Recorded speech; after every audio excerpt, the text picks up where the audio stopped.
Hey guys, thanks for joining me for another time of the study of God's Word. Today we're going to look at Matthew 12, verses 15 through 21, and Mark 3, 7 through 12. Uh, and today's lesson covers essentially Jesus healing many at the Sea of Galilee or Lake of Galilee. So let's look at Matthew chapter 12, starting verse 15. It says, "Aware of this, Jesus withdrew from that place. Many followed him, and he healed all their sick, warning them not to tell who he was. This was to fulfill what was spoken through the prophet Isaiah. Here is my servant whom I have chosen, the one I love, in whom I delight. I will put my spirit on him, and he will proclaim justice to the nations. He will not quarrel or cry out. No one will hear his voice in the streets.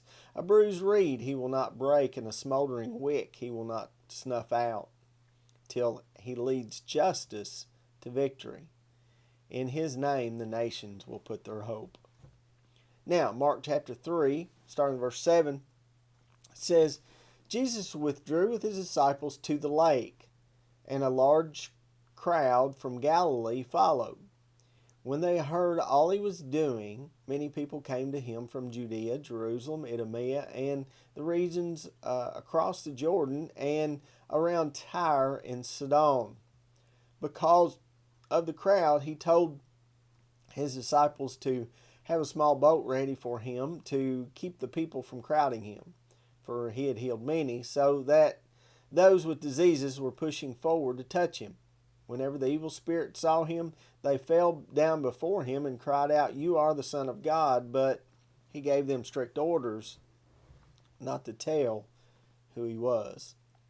So Jesus withdrew with his disciples from the previous lesson to get some distance from those who wished to do him harm, the Jewish religious leaders who were conspiring against him.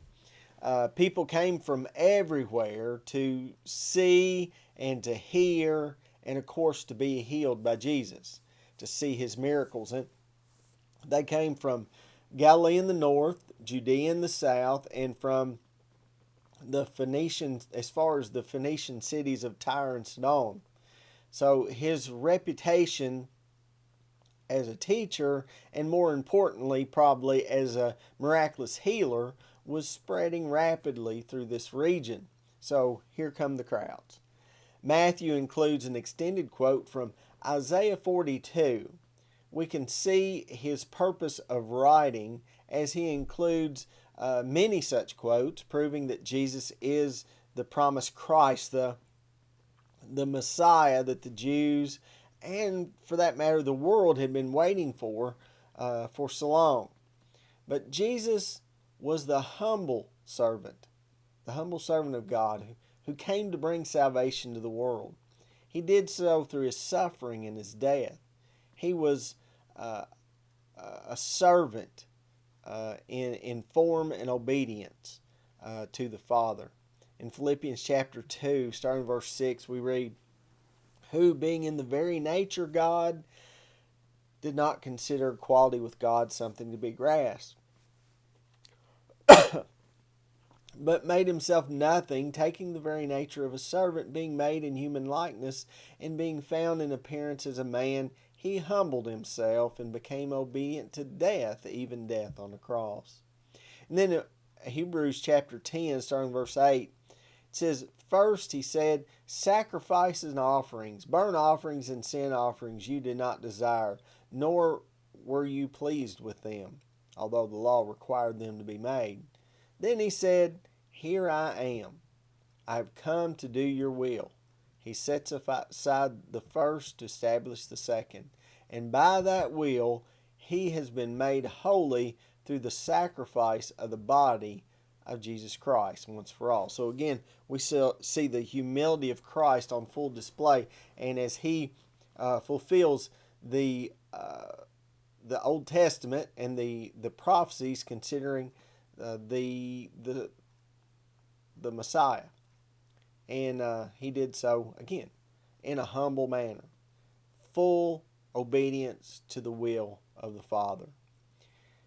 Jesus had already proven himself to be the humble servant by the way he handled the Pharisees. He had presented a rather humble response to their challenges without arguing and without any real confrontation. He just told them the truth and then he withdrew from the conversation. Plus, keep in mind that these religious leaders were already plotting how they might take Jesus out of the picture by killing him. It wasn't time for that. Not yet. Jesus strategically backs out of these tense situations after cutting to the truth of the matter. Uh, he had many more lessons to teach before he would willingly succumb to the cross. Wasn't time for that yet. And again, the people were expecting the Christ to come as some great earthly, kingly figure and rule over the nation after, of course, taking it back from the Romans.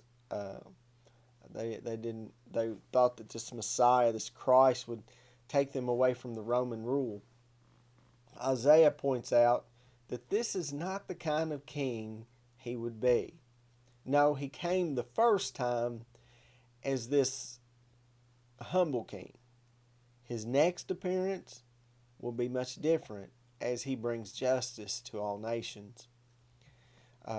Isaiah talks about the bruised reed and the smoldering wick, and they're used as illustrations to describe not the servant of God, but those that he would come into contact with, particularly the poor and the sick. They were all sinners in the eyes of the religious leaders, but Jesus saw them as an opportunity to fan into flame what had been smoldering because of their humble circumstances. He would not add to their suffering by ignoring them or abusing them as so many did, particularly the religious leaders.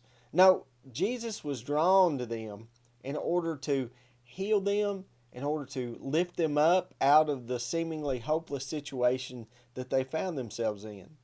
He would heal their maladies and at the same time fan into flame what was only smoldering, their faith in God. And he is still adamant about the healed not spreading the word about his healing power. He did not want them to spread the news too quickly for at least a couple of reasons. First, it would hinder his teaching ministry. If he spent all of his time healing those that were brought to him, then there would be no time to preach or teach. Plus, just imagine the chaos caused by thousands and thousands of people coming to him from throughout the known world to be healed. His teaching was an important part of his mission as well.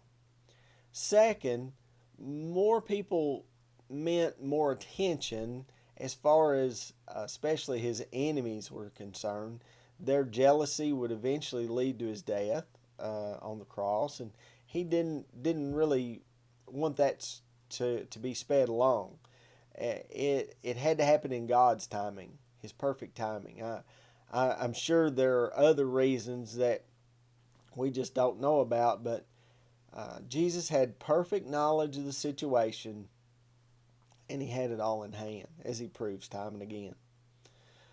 Something else about this situation, Jesus also told the demons to keep quiet about his identity. They knew who he was, yet he told them not to tell who they knew him to be, the Son of God. Now, if this identity spread quickly, then Jesus' life would have been taken sooner, no doubt. You see, admitting to be the Son of God would be the same as Jesus admitting he was God's equal. This would have been clear grounds for blasphemy. As far as the religious leaders were concerned, that they would have had him just where they wanted him. So Jesus gave strict orders to these demons to keep their mouths shut. As I think about these demons, I can't help but remind you and myself that even knowing Jesus is the Son of God, that's not going to save you. These demons confessed him as such, and it didn't save them. No, faith goes deeper than just a simple acknowledgement. It's also included in that is this thing called obedience. I recently heard a preacher, as I said in my communion meditation for today, but he was talking about faith and how he always points the person questioning whether you can fall from grace to Ephesians chapter 2, verses 8 and 9. And it says, "For it is by grace you've been saved through faith, and this is not from yourselves, it is a gift of God, not by works, so that no one can boast." He admitted at the same time that he ignores what James says, even if that person that's questioning him brings up James chapter 2. In James chapter 2, verses 17 through 20 says, "In the same way, faith by itself, it is not accompanied by action, is dead. But someone will say, you have faith, I have deeds. Show me your faith without deeds, and I will show you my faith by what I do. You believe that there's one God? Good. Even the demons believe that and shudder, as we see in our passage today. You foolish man, do you want evidence that faith without deeds is useless?" We have to learn to reconcile these two passages. We can't ignore one for our interpretation of the other. They are obviously both right, and God does not lie. He doesn't change his mind. So what's going on here? Paul is saying that we are saved by God's grace through faith. That cannot be denied. That's truth. And what James says cannot be denied either.